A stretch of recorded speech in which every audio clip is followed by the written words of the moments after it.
ஒரு சின்ன பையன் ஒரு ப்ராஸ்டிடியூட் கிட்ட ஒரு 2500 கொடுத்துட்டு, "இன்னைக்கு என் கூட நீ இருக்கியா?" அப்படின்ற மாரி கேட்குறான். அந்த லேடியும் ரொம்பவுமே ஷாக் ஆகி, "என்ன இவன் பண்றான்?" அப்படின்ற மாரி நெனைக்கிறதுக்குள்ள, மறுபடியும் இன்னும் 2500 கொடுத்துட்டு, "இன்னைக்கு மட்டும் என் கூட இருங்க." அப்படின்ற மாரி சொல்லிட்டு, அந்த பொண்ண தன்னோட ஸ்கூலுக்கு பேரண்ட் டீச்சர் மீட்டிங்க்கு கூட்டிட்டு போறான். அதுவும் அந்த பொண்ணு ஸ்லீவ் ட்ரெஸ்ல இருந்தப்ப கூட, "சீக்கிரமா வீட்டுக்கு போய் மேல ஒரு கோட் போட்டுட்டு வாங்க. இப்படிலாம் வரக்கூடாது." அப்படின்ற மாரி சொல்லி, அந்த பொண்ணு கோட் போட்டுட்டு வந்த பிறகு, அவள தன்னோட அம்மான்ற மாரி அறிமுகப்படுத்தி ஸ்கூலுக்கும் போறான். இந்த பையன் ஸ்கூல்ல ரொம்பவே கெட்டிக்கார பையன். ரொம்பவே நல்லா படிக்கிற பையன். ஆனா மத்த பசங்க எல்லாமே, "இவன் அனாதை, இவனுக்கு யாருமே கிடையாது." அப்படின்ற மாரி ரொம்பவுமே கேலியா பேசிட்டு இருப்பாங்க. அதெல்லாம் இல்ல, எனக்கு அழகான அம்மா இருக்காங்க. என்ன நல்லா பாத்துக்கிறதுக்கு அம்மா இருக்காங்க. அவங்களால தான் நான் நல்லா படிக்கிறேன் அப்படின்ற மாரி சொல்றதுக்காகவே, இந்த பொண்ண ரெடி பண்ணி அந்த ஸ்கூலுக்கும் கூட்டிட்டு போவான். அந்த பேரண்ட் டீச்சர் மீட்டிங்க்கு போய் அங்க போய் அந்த லேடி உட்கார்ந்த உடனே பக்கத்துல இருக்கிற ஒரு பையனோட அப்பாவ பார்த்து ரொம்பவே ஷாக் ஆறாங்க. ஏன்னா அவங்களுக்கு முன்னாடி நாளோட கிளையண்ட் அவரா தான் வந்திருப்பாரு. இத பார்த்து அவங்களும் சிரிச்சிட்டு இருக்காங்க. அதுக்குள்ள ஒரு ஃபோன் காலும் வந்து, தனக்கு இன்னொரு கிளையண்ட் வந்துட்டாங்க. அதனால அதிகமான காசு கிடைக்க போகுது. நான் மறுபடியும் போறேன் அப்படின்ற மாரி சொல்லிட்டு அவங்க அங்கருந்து கிளம்புறாங்க. ஆனா அதுக்குள்ள இன்னும் 15 நிமிஷம் தான் இருக்கு. ப்ளீஸ் எனக்காக இங்க வெயிட் பண்ணுங்க அப்படின்ற மாரி அவளும் சொல்லியும், இல்லப்பா எனக்கு நெறைய காசு வரப்போகுது. அதனால நான் போய் தான் ஆகணும் அப்படின்ற மாரி சொல்றாங்க.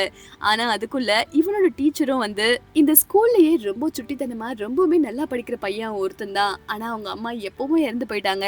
ரொம்பவுமே பாவம் அந்த பையன் ரொம்பவுமே கஷ்டப்பட்டு வளர்ந்துருக்கான் அப்படின்ற மாரி சொல்லவும், இந்த விஷயத்த கேட்டு அவங்க ரொம்பவுமே ஃபீல் பண்றாங்க. அது மட்டும் இல்லாம இந்த லேடி கிளம்பி போகும்போது, அந்த பையன் ஒரு லெட்டரையும் அந்த லேடியோட பேக்லயே வச்சு அனுப்பி விட்டுடுறான். அந்த லெட்டர படிக்கும்போது தான் இந்த லேடிக்கு ரொம்பவுமே ஷாக் ஆகுது.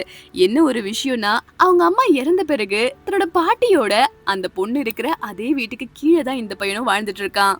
தனக்கு யாருமே இல்லையே அப்படின்ற மாரி இந்த பையன் நினைச்சிட்டு இருக்கும்போது, திடீர்னு ஒரு நாள் நைட் அவன் வீட்டு வாசல்ல இருக்கும்போது, இந்த லேடி அவனோட கன்னத்த அப்படியே தடவிட்டு போயிருப்பாங்க. ஆனா அவங்க ஃபோன் பேசிட்டே இந்த சின்ன பிள்ளைய கொஞ்சிட்டு தான் போயிருப்பாங்க. அவங்களுக்கு எப்படி இருந்ததோ தெரியல. ஆனா இந்த சின்ன பையனுக்கு அன்னில இருந்து அவள ஒரு அம்மாவாவே நினைச்சுட்டான். தன்னோட அம்மா இதுதான் அப்படின்ற மாரி முடிவு எடுத்தனால, அந்த பொண்ணு எப்பதான் வீட்டுக்கு வருவாளோ, அவளோட ஹீல் சவுண்ட கேட்டு முழிச்சு அவளையே பார்த்துட்டு இருப்பான். அது மட்டும் இல்லாம அந்த பொண்ணு எங்கெல்லாம் போறாளோ, பின்னாடியே போய் அவளையே பார்த்துட்டு இருக்க அளவுக்கு இவன் ரொம்பவுமே அவ மேல பைத்தியமாவே ஆயிட்டான். ஏன்னா, அவ தான் இவனோட அம்மா அப்படின்ற மாரி அவன் முடிவு பண்ணிட்டான். இந்த லெட்டர்ல இந்த விஷயம்லாம் எழுதியிருக்கிறத பார்த்துட்டு அவ ரொம்பவுமே ஃபீல் பண்றா. என்னடா இது!